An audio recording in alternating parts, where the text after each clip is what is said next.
યુક્લિડની ભૂમિતિનો પરિચય. આ પ્રકરણ તમારે હેતુલક્ષી પ્રશ્નો માટે અગત્યનું છે. પરીક્ષાની અંદરથી આની અંદરથી તમારે ખરા ખોટા, ખાલી જગ્યા, પછી ઓપ્શનની અંદર કોઈક વિકલ્પ તરીકે પૂછે, 1 માર્ક્સમાં પૂછે, એટલે કે હેતુલક્ષી પ્રશ્નો તરીકે આ ચેપ્ટરમાંથી વધારે પ્રશ્નો પૂછાય છે. દાખલા તો માત્ર 2 દાખલા છે, પણ હેતુલક્ષી ઘણું બધું છે. તો તમારે એની વર્કશીટ આપી દેવામાં આવશે, આખી વર્કશીટ તૈયાર કરી દેવાની, તેથી તમે બધા જ એના પ્રશ્નોના જવાબ આવડી જશે. અને સહેલું ચેપ્ટર છે, 2 વખત વર્કશીટ વાંચો એટલે આખું ચેપ્ટર તૈયાર. તો આપણે એને સમજીએ. પહેલા પ્રકરણનું નામ છે યુક્લિડની ભૂમિતિનો પરિચય. પહેલા આપણે સમજીએ મિત્રો ભૂમિતિ. एक्चुअली भूमिति બે ગુજરાતી અર્થની વાત કરીએ તો ભૂ અને મિતિ બે શબ્દનો બનેલો છે. ભૂ એટલે આપણે જમીન, પાણી પીવું ને નાના છોકરા બોલે ભૂ પીવું, એવું નહીં. ભૂ એટલે જમીન અને મિતિ એટલે માપન. જમીનના માપન સાથે સંકળાયેલ જે છે એને શું કહેવામાં આવે છે? ભૂમિતિ. આ ગુજરાતી અર્થમાં ભૂમિતિને ઇંગ્લિશમાં, અંગ્રેજીમાં જીઓમેટ્રી તરીકે એને ઓળખવામાં આવે છે. ભૂમિતિને અંગ્રેજીમાં શું કહેવામાં આવે? જીઓમેટ્રી. આ પણ બે ગ્રીક શબ્દનું બનેલું છે. જીઓ જીઓ અને એમબીટીઆઈ મેટ્રન. જીઓનો અર્થ થાય પૃથ્વી અને મેટ્રન એટલે માપન. તો પૃથ્વીના માપન કેવો આનો અર્થ થાય છે? તો ભૂમિતિનો અંગ્રેજી શબ્દ છે જીઓમેટ્રી. આ જીઓમેટ્રી બે ગ્રીક શબ્દનો બનેલો છે, જીઓ અને મેટ્રેન. જીઓનો અર્થ થાય પૃથ્વી અને મેટ્રેન એટલે માપન. ગુજરાતીમાં કહીએ તો ભૂ અને મિતિ એટલે કે જમીનનું માપન. અંગ્રેજીમાં કહીએ જીઓમેટ્રી તો પણ એ શું છે? પૃથ્વીના માપન સાથે સંકળાયેલ શાખા છે. ગણિતની એવી શાખા કે જેની અંદર ભૂમિતિનું અર્થ એવો થાય કે પૃથ્વીના માપન સાથે સંકળાયેલ શાખા. વાત હવે ભૂમિતિનો અર્થ. તમે મિત્રો જાણતા હશો કે ગણિત મુખ્યત્વે 3 ભાગનું બનેલું છે: અંકગણિત, બીજગણિત અને ભૂમિતિ. તો ગણિતની 3 શાખાઓ અંકગણિત, બીજગણિત અને ભૂમિતિ. એમાં આપણે અત્યારે શેનો અભ્યાસ કરીએ છીએ? ભૂમિતિ. તો ભૂમિતિનો સાદો અર્થ થયો જમીનના માપન સાથે સંકળાયેલ શાખા ગણિત. હવે પ્રશ્ન થાય કે ભૂમિતિ શબ્દ ક્યાંથી આવ્યો, એનો કોણે વિકાસ કર્યો, એનું માળખું કોણે બનાવ્યું, આવી બધી આપણને ઇન્તેજારી થાય કે આમાં શું હશે. તો સૌપ્રથમ ગ્રીક ગણિતશાસ્ત્રી થેલ્સે, શું નામ છે? થેલ્સે. સૌપ્રથમ ગ્રીક ગણિતશાસ્ત્રી થેલ્સે ભૂમિતિનો વિચાર રજૂ કર્યો, એટલે કે ભૂમિતિ વિશેની માહિતી આપી. તો સૌપ્રથમ ભૂમિતિ વિશેની માહિતી કયા ગણિતશાસ્ત્રી આપી? થેલ્સે. થેલ્સે કયા દેશના ગણિતશાસ્ત્રી હતા? તો કે ગ્રીક દેશના. અને માટે થેલ્સેને શું કહેવામાં આવે છે? ભૂમિતિના પ્રણેતા. પ્રણેતા પણ કહેવામાં આવે તો પિતા, father of geometry. Father of geometry. તો સૌપ્રથમ ભૂમિતિની શબ્દનો અર્થ, એના વિશેનો વિચાર, એના વિશેની માહિતી ગ્રીક દેશના ગણિતશાસ્ત્રી થેલ્સે આપી હતી. માટે થેલ્સેને ભૂમિતિના પ્રણેતા કહેવામાં આવે છે. પહેલો પ્રશ્ન આવે કે ભૂમિતિના પ્રણેતા કોણ છે? થેલ્સે. બીજો પ્રશ્ન થાય ભૂમિતિની સૌપ્રથમ શરૂઆત કોણે કરી હતી? થેલ્સે. ત્રીજો પ્રશ્ન થાય થેલ્સે કયા દેશના ગણિતશાસ્ત્રી હતા? તો ગ્રીક દેશના. તો સૌથી પહેલી શરૂઆત થઈ, થેલ્સે ભૂમિતિની માહિતી આપી. ત્યાર પછી આ થેલ્સેના મહાન શિષ્ય, જેમનું નામ છે પાયથાગોરસ, એમણે પણ ભૂમિતિના વિકાસમાં ઘણો બધો ફાળો આપ્યો. તો અહીંયા પણ એક પ્રશ્ન થશે કે થેલ્સેના મહાન શિષ્ય કોણ હતા? તો કે પાયથાગોરસ. ઉલટો પ્રશ્ન પૂછે, પાયથાગોરસ કોના શિષ્ય હતા? તો થેલ્સેના શિષ્ય હતા. તો ઉલટા જોડી તમારે શાંતિ ધ્યાન રાખવાનું કે થેલ્સે ભૂમિતિના પિતા છે અને થેલ્સેના મહાન શિષ્ય કોણ હતા? પાયથાગોરસ. એમણે પણ ભૂમિતિની અંદર પોતાનો પોતાનો ફાળો આપ્યો અને ભૂમિતિનો વિકાસ વધતો ગયો.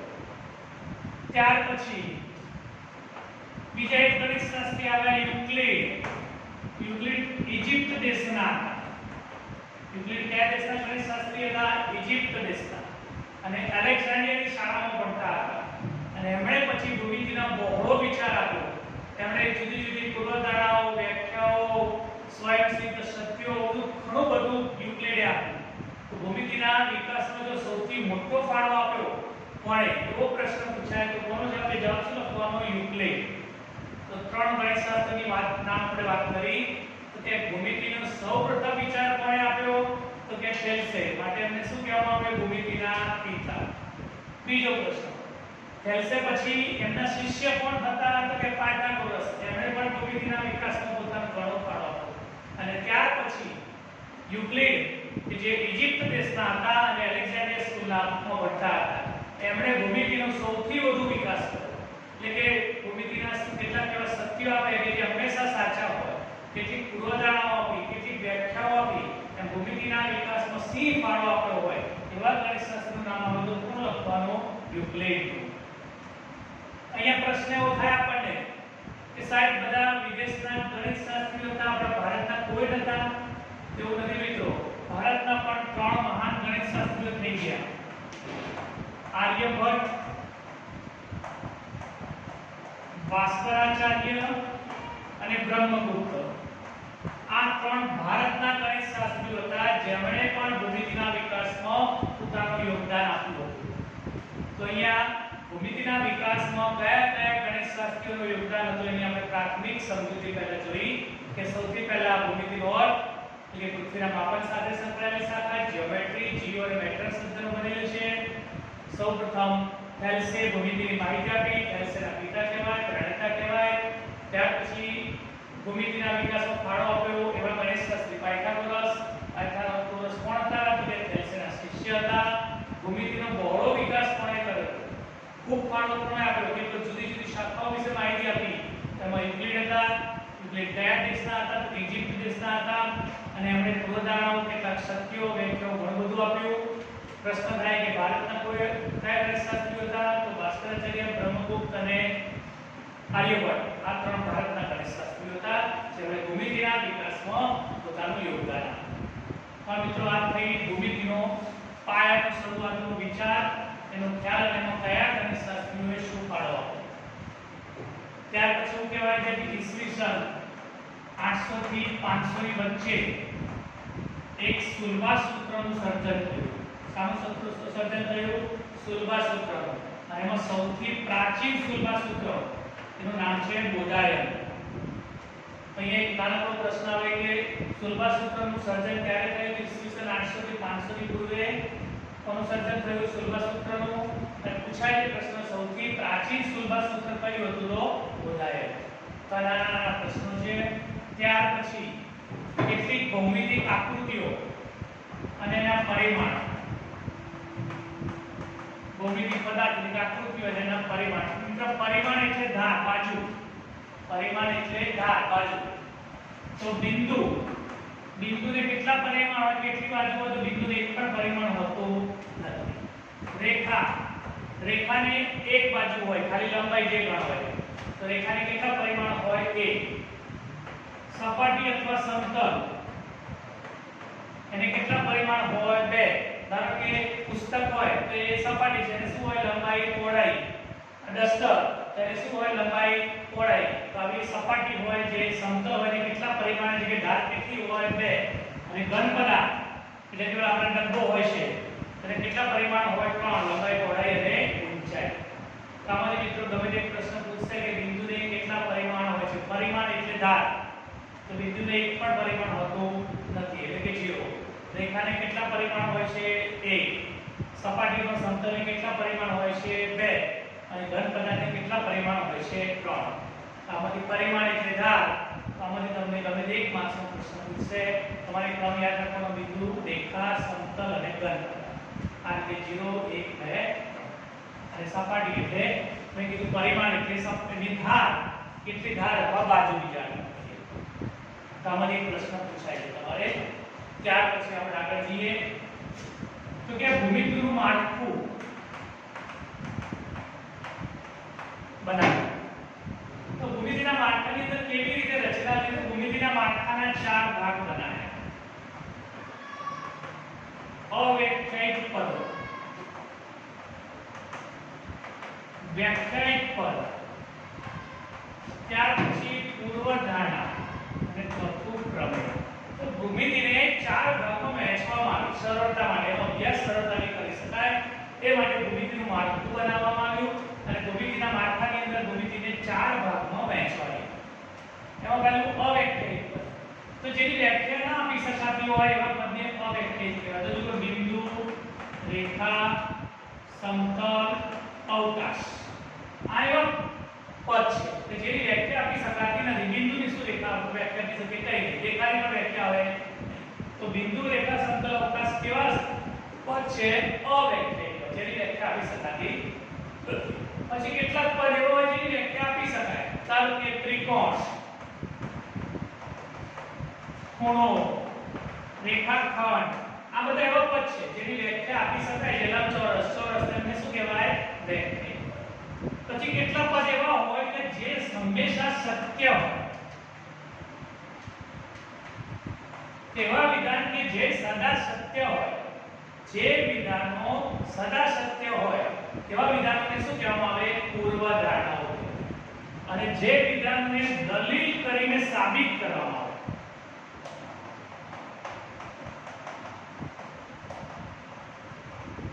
જે વિધાનને દલીલ કરીને સાબિત કરવા પડે એને શું કહેવાય? પ્રમેય કહેવાય. તો 4 પ્રકારના માળખામાં એ વહેંચી છે ભૂમિતિને. અવ્યાખ્યાયિત પદો, વ્યાખ્યાયિત પદો, પૂર્વધારણાઓ અને પ્રમેય. ફરીથી સમજી લો, અવ્યાખ્યાયિત પદ કોને કહેવાય? જેની વ્યાખ્યા ન આપી શકાય એને અવ્યાખ્યાયિત પદ કહેવાય. અવ્યાખ્યાયિત પદ કયા છે? બિંદુ, રેખા, સમતલ અને અવકાશ. જે પદની વ્યાખ્યા આપી શકાય એને શું કહેવાય? વ્યાખ્યાયિત પદો. બધી વ્યાખ્યાવાળા પદ હોય એને વ્યાખ્યાયિત પદ. જે વિધાનો હંમેશા સત્ય છે, સદા સત્ય છે માની લેવામાં આવે, એની કોઈ સાબિતીની જરૂર પડે નહીં, એવા વિધાનને શું કહેવાય? પૂર્વધારણા. અને એવા વિધાનો ભૂમિતિના કે જેને દલીલ કરીને પછી સાબિત કરવામાં આવે એવા વિધાનોને શું કહેવામાં આવે? પ્રમેય. એ પ્રશ્ન થાય પૂર્વધારણા અને પ્રમેય વચ્ચે શું ભેદ છે? તો પૂર્વધારણા હંમેશા સત્ય હોય છે, એને સાબિત કરવાની જરૂર નથી. પ્રમેયને દલીલ કરીને સાબિત કરવું પડે છે.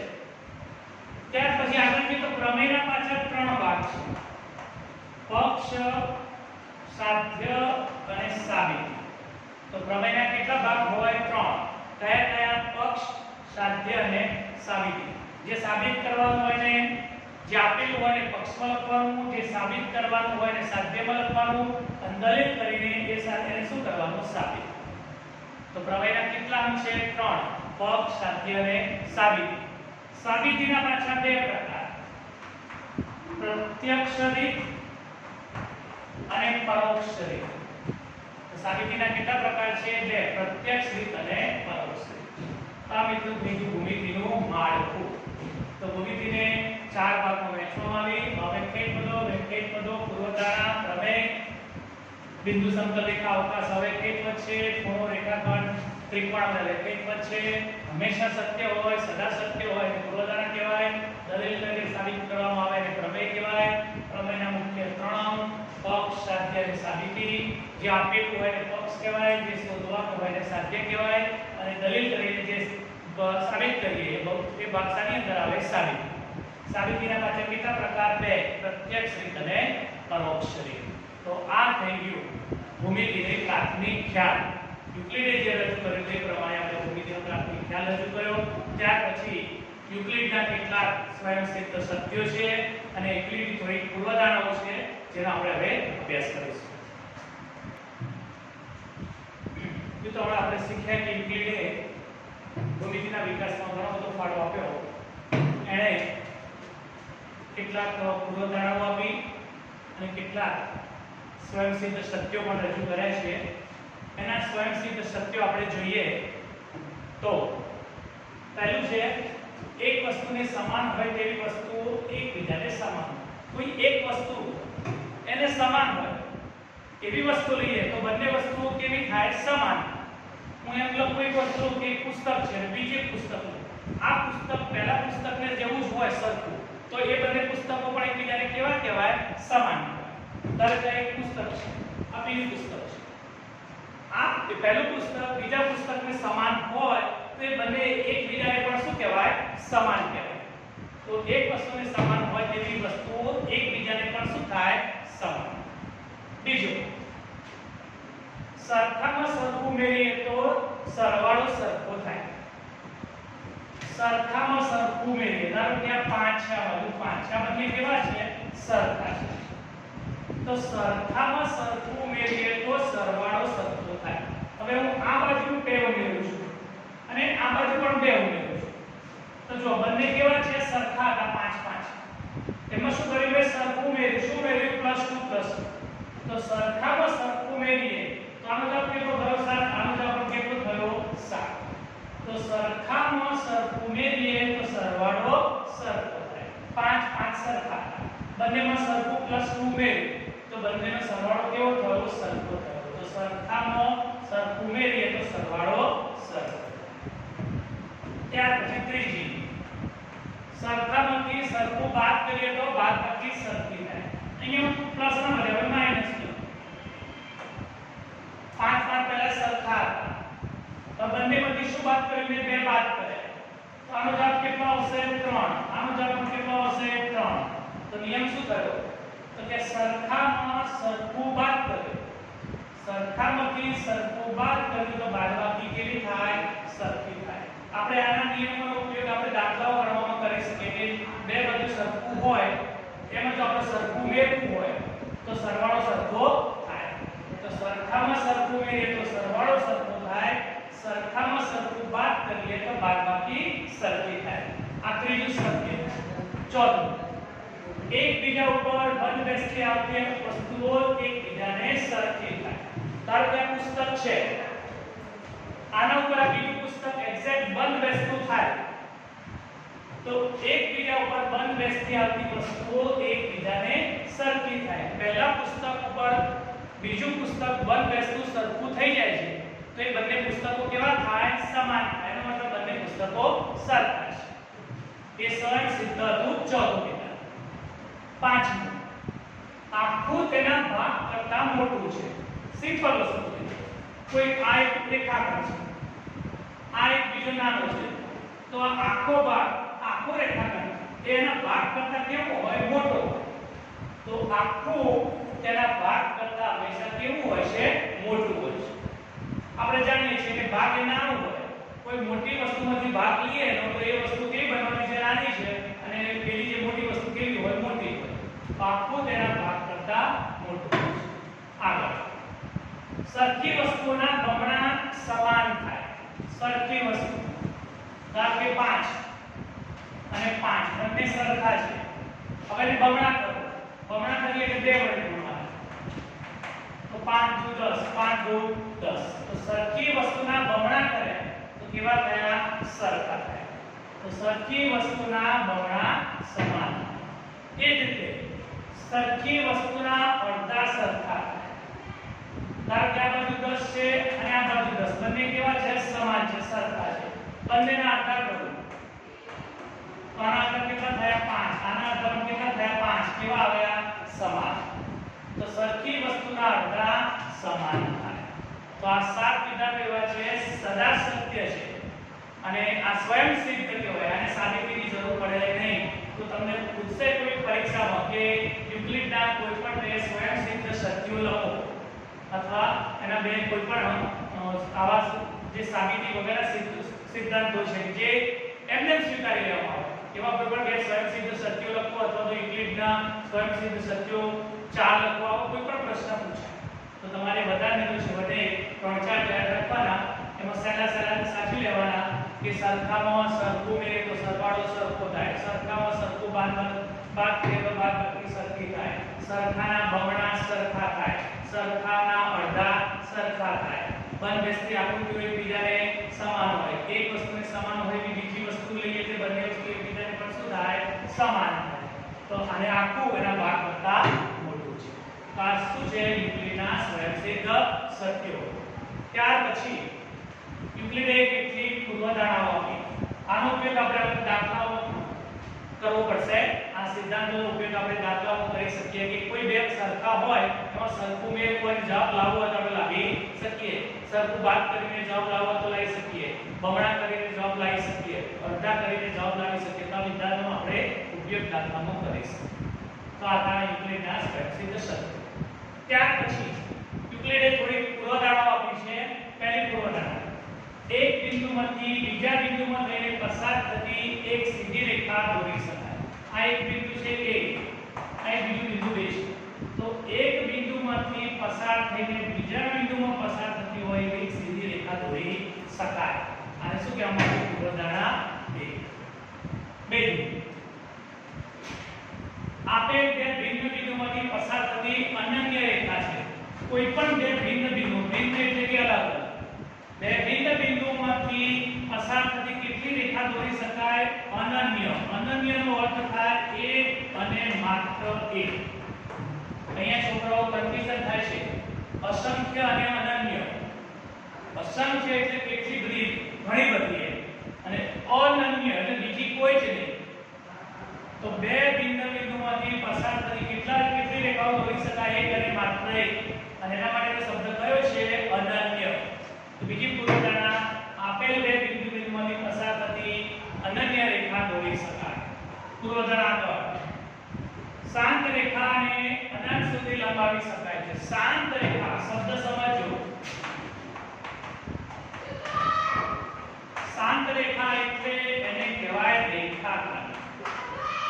શાંત રેખાને શું કહેવાય? રેખાખંડ. આ રીતે હોય, શાંત છે, નિશ્ચિત છે, માટે એને શાંત કહેવાય. શાંતનો અર્થ થાય નિશ્ચિત. તો શાંત રેખાનો મતલબ રેખાખંડ. રેખાખંડને બંને છેડે અનંત સુધી લંબાવવું હોય તો લંબાવી શકાય. તો રેખાખંડ, કારણ એને જો આપણે લંબાવવું હોય બંને છેડે તો અનંત સુધી લંબાવી શકાય. તો એનો મતલબ કે શાંત રેખા. શાંત રેખાનો અર્થ શું થાય? રેખાખંડ. તો શાંત રેખાને અનંત સુધી લંબાવી શકાય. એનો મતલબ રેખાખંડને અનંત સુધી લંબાવવો તો લંબાવી શકાય. કોણે કીધું? યુક્લિડની પૂર્વધારણા મુજબ. આગળની પૂર્વધારણા, કોઈ પણ બિંદુને કેન્દ્ર લઈ તથા કોઈ પણ લંબાઈની ત્રિજ્યા લઈને વર્તુળ દોરી શકાય. કોઈ પણ બિંદુ, આ એક બિંદુ લીધું, એ બિંદુ લીધું, અને આટલી ત્રિજ્યા લીધી, ધારો કે 2 એકમ. EB કેટલી ત્રિજ્યા લીધી? EB કેટલી છે? 2 એકમ.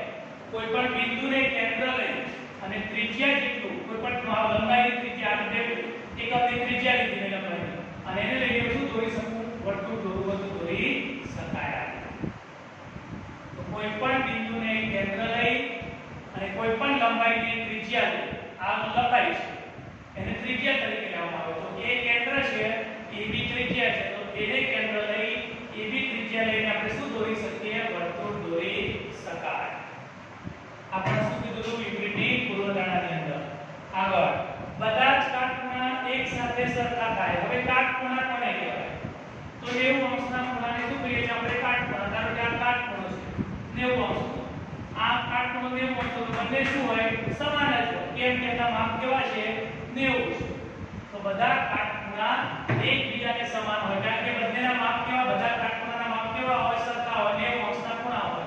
તો 90 અંશના ખૂણા આને નિયમ કે તેના ઉપર આવી જાય છે. તે બંને શું કહેવાય? સમાન કહેવાય. તો બધા કાટખૂણા સમાન હોય છે. તો ફરીથી મિત્રો આપણે સમજી લઈએ. યુક્લિડ બહુ જ મોટો એને યોગદાન છે ભૂમિતિની અંદર. એને સ્વયંસિદ્ધ સત્યો આપ્યા, વ્યાખ્યાઓ આપી દીધી, યુક્લિડની પૂર્વધારણાઓ આપણે શીખી. યુક્લિડે એક પુસ્તક લખ્યું, એનું નામ છે એલિમેન્ટ્સ. યુક્લિડનું એક ભૂમિતિ ઉપરનું એક પુસ્તક હતું, એનું નામ શું છે? એલિમેન્ટ્સ. એની અંદર એને 23 કુલ 13 પ્રકરણો લખ્યા. આ પુસ્તકમાં કેટલા પ્રકરણો હતા? 13. એનું જે પ્રથમ પ્રકરણ, એની અંદર એને 23 વ્યાખ્યાઓ આપી. કેટલી વ્યાખ્યાઓ આપી? 23 વ્યાખ્યાઓ, જુદી જુદી ચોરસ, લંબચોરસ એ પ્રમાણે. તો યુક્લિડનું પ્રખ્યાત પુસ્તક કયું હતું? એલિમેન્ટ્સ. યુક્લિડના પુસ્તકમાં કેટલા પ્રકરણ હતા? તો જવાબ છે 13 પ્રકરણ. અને યુક્લિડના પ્રકરણના પ્રથમ પ્રકરણમાં કેટલી વ્યાખ્યાઓ હતી? તો 23 વ્યાખ્યાઓ આપી. તો યુક્લિડ, એનો મતલબ યુક્લિડે ઘણી બધી વ્યાખ્યાઓ આપી હતી, ઘણા બધા સત્યો આપ્યા હતા. પૂર્વધારણાઓ આપી છે. તો ભૂમિતિના વિકાસમાં યુક્લિડનો સી ફાળો તો આપણે કહેવું બધું કંઈ ખોટું નથી. તો આ આખું તમને ભૂમિતિનું સંપૂર્ણ ખ્યાલ આપ્યો કે ભૂમિતિનું માળખું શું છે, ભૂમિતિની રચના કેવી રીતે થઈ, ભૂમિતિનો અર્થ શું છે, ભૂમિતિમાં કયા ગણિતશાસ્ત્રીઓનો ફાળો હતો, કયા કોનો શિષ્ય હતો, કઈ પૂર્વધારણાઓ હતી, કયા એના સ્વયંસિદ્ધ સત્યો હતા. આ બધા જ પ્રશ્નોને બધી જ માહિતી તમને આની વર્કશીટ પણ આપવામાં આવશે. એની અંદર બધી જ માહિતી છે. ફરી એક મિનિટમાં તમને રિપીટ કરી લઉં તો ભૂમિતિનો અર્થ થાય ભૂ એટલે પૃથ્વી, મિતિને માપન, ઇંગ્લિશમાં અર્થ છે આનો જ્યોમેટ્રી, જીઓ અને એમઈટી અને મેટ્રન એટલે કે પૃથ્વીનું માપન, જમીનનું માપન. એની સાથે સંકળાયેલી એક ગણિતની શાખા છે. સૌપ્રથમ ભૂમિતિનો વિચાર કોણે રજૂ કર્યો? થેલ્સે. માટે થેલ્સેને શું કહેવાય છે? ભૂમિતિના પ્રણેતા અથવા પિતા. ત્યાર પછી ભૂમિતિનો વિકાસમાં કોણે ફાળો આપ્યો? તો કે પાયથાગોરસ. પાયથાગોરસ કોણ હતા? તો કે થેલ્સેના મહાન શિષ્ય હતા. ત્યાર પછી ભૂમિતિના વિકાસમાં કોણે ફાળો આપ્યો? તો કે યુક્લિડ. યુક્લિડ કયા દેશના હતા? તો કે ઇજિપ્ત દેશના હતા. એલેક્ઝાન્ડ્રિયા સ્કૂલમાં ભણતા હતા. તેમણે પણ ભૂમિતિમાં સૌથી વધુ યોગદાન આપ્યું. યુક્લિડે પુસ્તક લખ્યું હતું એલિમેન્ટ્સ. એની અંદર 13 પ્રકરણ હતા. પ્રથમ પ્રકરણમાં 23 વ્યાખ્યાઓ હતી. ત્યાર પછી આપણે ભૂમિતિક પદાર્થ જોયા હતા. બિંદુ, રેખા, સમતલ, અવકાશ. એના આપણે કેટલા પરિમાણ છે? તો કે બિંદુને એક પણ પરિમાણ ન હોય, રેખાને 1 હોય, સપાટીને 2 અને ઘન પદાર્થને 3 હોય. ત્યાર પછી ભૂમિતિનું માળખું 4 ભાગમાં ભૂમિતિને વહેંચી હતી. પૂર્વધારણા, અવૈકિક અને પ્રમેયો. ત્યાર પછી આપણે એના ભાગ જોયા હતા કે અવૈકિક પદોમાં બિંદુ, સમતલ, રેખા, અવકાશ જેની વ્યાખ્યા આપી શકાય અને વૈકલ્પિક પદ જે સત્ય હોય એને પૂર્વધારણા કહેવાય, જેને દલીલ કરીને સાબિત કરે એને પ્રમેય કહેવાય. પ્રમેયના અંગ જોયા હતા આપણે 3 પક્ષ સાથે સાબિતી. સાબિતીના 2 પ્રકાર જોયા હતા, પ્રત્યક્ષ રીત અને પરોક્ષ રીત.